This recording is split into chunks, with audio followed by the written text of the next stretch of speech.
ข่อยเด้อผู้ใดสิมาเกาหลีเด้อนะอยากผ่านตมน่ะฟังข่อยสิเว้าให้สู่ฟังมีคนทักมาถามข่อยหลายพี่น้องอ้ายข่อยอยากไปเกาหลีดีเฮ็ดจังไดจังสิผ่านตมอ้ายข่อยอยากไปทำงานอ้ายข่อยอยากไปเที่ยวเยอะแยะมากมายพี่น้องเฮ็ดจังไดช่วงใดสิผ่านช่วงใดผ่านง่ายช่วงใดผ่านเนี่ยมาข่อยสิเว้าให้ฟังเด้อพี่น้องเด้อ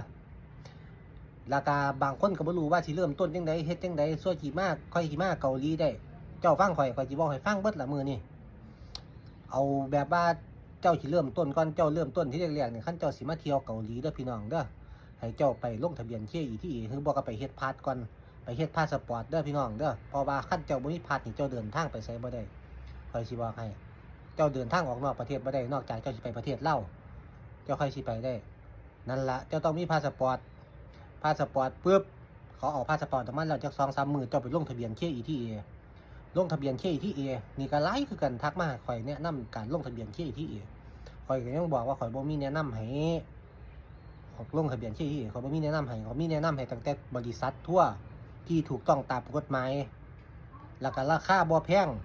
ราคาก็พอฟังมันสิเป็นจังซี่บ่มี 30,000 40,000 50,000คือคนอื่นเขาดอกมันสิประมาณนี้ข่อยบ่แนะนำเด้อพี่น้องเด้ออันลงทะเบียนKETAเจ้าไปหาลงเลยเจ้าสิไปลงไสเจ้าไปหาลงเลยแต่ข่อยสิบอกราคาลงทะเบียนKETAนี่600 700แค่นั้นพี่น้องมันสิประมาณนี้ขั้นเกินนั่นก็เจ้าก็พิจารณาเอามันสิเป็นจังซี่แม่นเจ้าสิลง 6,000 7,000 หรือถึงหมื่นหรือเจ้าสิไปลง600 700ผ่านบ่ผ่านซ้ำกันพี่น้องคุณภาพซ้ำกันเพราะว่าเป็นหยังคือแพงบางคนก็สิว่าลงแพงอาจจะเปอร์เซ็นต์ผ่านหลายมันบ่แม่นพี่น้องมันอยู่กับคนที่เขาจิกดเจ้าได้มันสิเป็นจังซี่เจ้าอย่าไปเชื่อผู้ใดว่าลงแพงแล้วก็สิผ่านถ้าสั่นเขาเป็นหมื่นเขาก็ลงแล้วคันผ่านทุกคนข่อยสิบอกให้เป็นหมื่นเขาก็ลงทะเบียนที่นั่นน่ะบางคนทักมาหาข่อย 2,500 2,000 ก็บ่ผ่านข่อยสิบอกให้บางคนทักมาหาข่อยไปลง500 600ก็ยังผ่านเนี่ยเจ้าสิรู้ได้จังไดว่าเจ้าสิผ่านบ่ผ่านมันการันตีบ่ได้ดอกว่าเจ้าลงแพง 2,000 3,000 ว่ามันสิผ่านมันการันตีบ่ได้มันอยู่กับระบบเขามันบ่ได้อยู่กับตัวคนนั้นที่ลงให้เจ้าข่อยสิบอกให้เจ้าจำไว้ประมาณ500 600เด้อพี่น้องเด้อ600 700ประมาณนี้คันเกิดนี่ก็พิจารณาเอาแล้วแต่เจ้าสมัครใจมันสิเป็นประมาณนี้เด้อไปหาเอาน้ำเพจน้ำหยังเลยเอาก่อนสิลงน้ำคนนั้นก็เมืองแน่ว่าคนติดตามเขาซ้ำใดแล้วก็มีคนคอมเมนต์มียอดวิวยอดหยังดีบ่เปิดเพจมาด่วนซ้ำใดเจ้าต้องเมืองตรงนี้นำบ่แม่นว่าเห็นเขาพวกเฟซอวตารพวกเฟซเอาหน้าคนอื่นมาลงเยอะแยะมากมายพวกหลอกพวกต้มตุ๋นนั่นน่ะ400 500 600มันก็เอาข่อยสิบอกให้พ่อจะโอนเงินไปแล้วบล็อกทิมกรณีนี้ก็ทักมาหาข่อยมีคือกันมันสิเป็นจังซี่บ่แม่นมามีซื่อๆหลายพร้อมนั่นล่ะคันเจ้าไปลงได้แล้วปึ๊บคันเจ้าบ่ผ่านเจ้าก็รอจัก2อาทิตย์3อาทิตย์หรือเดือนนึงก็ได้เจ้าค่อยไปลงอีกเทื่อนึงคันลงเทื่อ2เทื่อ3เทื่อบ่ผ่านแล้วก็เจ้าก็หยุดไปก่อนเจ้าก็เซาไปก่อนจักปีนึงค่อยจังไปลงใหม่อีกคันสิอยากมาเที่ยวอีหลีนั่นน่ะ6 เดือนละปกติเขาก็บอก6 เดือนละแต่ว่าข่อยแนะนำว่าปีนึงดีกว่าเพราะเพื่อความชั่วเฮาโลดมันนี่เป็นจังซี่แล้วถ้าเจ้าผ่านเขาสิบอกเจ้าเลยว่าเจ้าสิบินมื้อใดในลงทะเบียนนี่มันสิมีกำหนดบินอยู่แล้วว่าเจ้าสิบินมื้อนั้นมื้อนี้แม่นบ่แต่ว่าคันเจ้าเฮ็ดผ่านแล้วเจ้าสิบินมื้อใดเจ้าเปลี่ยนได้มันแก้ไขได้แล้วเจ้าลงกับคนนี้เจ้าสิบินนำคนนั้นลงกับคนนั้นบินกับคนนี้ได้เบิดมันบ่เกี่ยวบ่จำเป็นต้องว่าเจ้าสิลงกับคนนี้ต้องบินกับคนนี้มันบ่แม่นพี่น้องเพราะเจ้าลงกับคนนี้ข้อมูลเจ้าอยู่กับคนนี้เจ้าไปหาคนใหม่เขาก็เปลี่ยนข้อมูลให้เจ้าได้มันเปลี่ยนได้พี่น้องการลงทะเบียนมันสิเป็นจังซี่มันบ่เกี่ยวว่าเจ้าสิลงกับคนนี้แล้วก็บินกับคนนี้เท่านั้นหลายคนซะเหลือเกินที่ทักมาหาข่อยบอกว่าทั่วนี้เพิ่นบอกให้ลงนำแล้วก็ต้องบินนำจังซี่หันบ่ให้บินนำคนอื่นจังซี่คันเขาบอกจังซั่นที่แรกๆเจ้าบ่ต้องไปลงเพราะมันบ่แฟร์ข้อยสิบอกให้การรับลงทะเบียนนั่นนะมันบ่ได้เกี่ยวกับว่าต้องบินนำคนนั้นข้อยสิบอกมันเป็นจังซี่ไปหาลงกับไผก็ได้แล้วก็บินกับไผก็ได้จำไว้พี่น้องนี่การลงทะเบียนถ้าจะลงผ่านแล้วปึ๊บจะลงนำคนนี้ปึ๊บ เจ้าอย่าไปบินน้ำอีกคนนึงได้เจ้าบ่ต้องไปฟังบ่ต้องไปอีหยังก็บอกว่าหนูยังไม่ไปหรือว่าอีหยังก็ตามตัวไปรถยังบ่ไปยังบ่ยังเจ้าไปเอาบินน้ำคนอื่นแล้วคนที่เจ้าจะไปบินน้ำเขานั่นน่ะเดี๋ยวเขาสิเฮ็ดให้เจ้าเองเขาสิเปลี่ยนข้อมูลเปลี่ยนนู่นเปลี่ยนนี่ให้เจ้าเองเดี๋ยวเขาสิเฮ็ดให้เจ้าเองเขาเป็นบริษัททั่วเขาเฮ็ดได้เจ้าเข้าใจว่ามันสิประมาณนี้แล้วก็อย่าให้คนหลอกอย่าให้คนตัวอย่าให้คนต้มขอยออกมาบอกออกมาเว้าแล้วเนี่ยมันสิเป็นจังซี่แล้วเจ้าบิน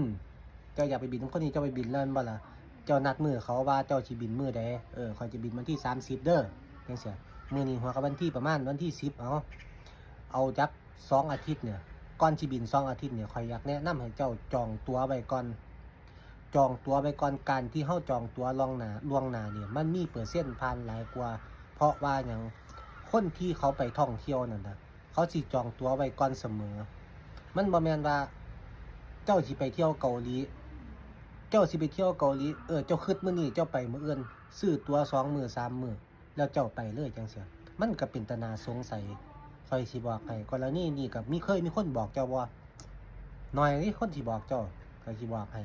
เพราะฉะนั้นจองตั๋วไว้จักอาทิตย์2อาทิตย์นี่ยังดีอย่างขี้ไล่2อาทิตย์ก็ยังดีมันสิเป็นประมาณนี้พี่น้องเปอร์เซ็นต์ผ่านหลายกว่าข่อยบ่ได้หมายความว่าเจ้าสิผ่านเลยแต่เปอร์เซ็นต์มันมีหลายกว่ากันเพราะมันเป็นแบบนักท่องเที่ยวเขาเฮ็ดกันเพราะเจ้าสิไปเที่ยวบ่องใดเจ้าสิไปมื้อใดเจ้าต้องรู้ล่วงหน้าอยู่แล้วเจ้าต้องเตรียมการไว้อยู่แล้วแม่นบ่ล่ะมันว่าคิดปึ๊บไปปั๊บมันก็น่าจะสงสัยพี่น้องข้อยสิบอกให้นั่นละจองไว้จัก2อาทิตย์แล้วก็บินน้ำเขาเลยมันสิเป็นจังซี่สิ่งที่ข่อยสิมาบอกเจ้านั่นละมันก็บ่เคยมีผู้ใดสิมาอยากมาบอกเจ้าดอกอันเรื่องผ่านบ่ผ่านนั่นน่ะมันบ่ได้เกี่ยวกับเจ้าบินถูกบินแพงข่อยสิบอกให้มันอยู่กับที่ว่าตม.เขาสิให้เขาบ่ให้เขาคนที่เขาผ่านเขามา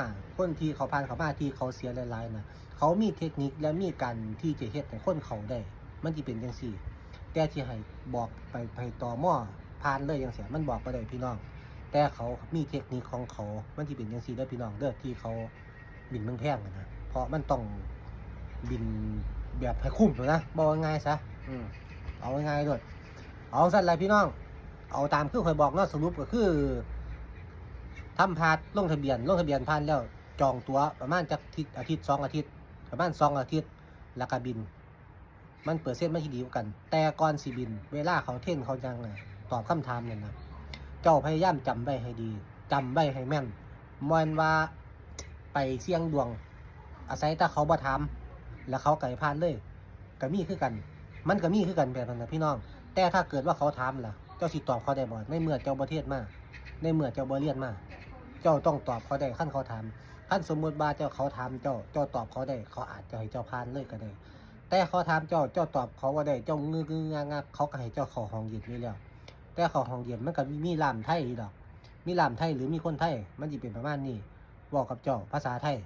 แล้วเจ้าก็ไปบอกกับเขาสิเจ้าผ่านบ่เจ้าผ่านมันอีกประเด็นนึงมันสิเป็นจังซี่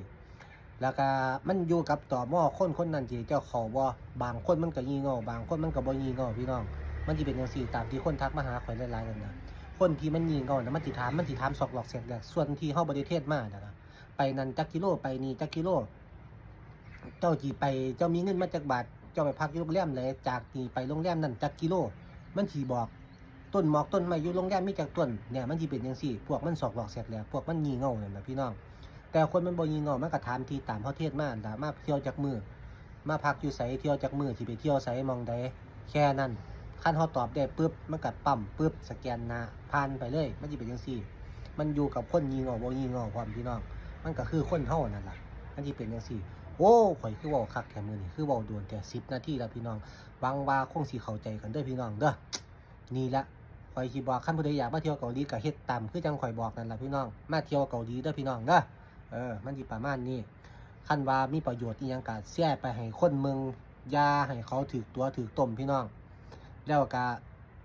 การลงทะเบียนนี่จะเป็นลงแพงบ่แพงมันอยู่ที่ตม.มันอยู่ที่ระบบเขาสิให้ผ่านบ่ผ่านเด้อพี่น้องเด้อจำไว้เพราะฉะนั้น600 700ประมาณนี้พี่น้องลงทะเบียน KETA โอเคเนาะรู้เรื่องตามนั้นแหละพี่น้องกอม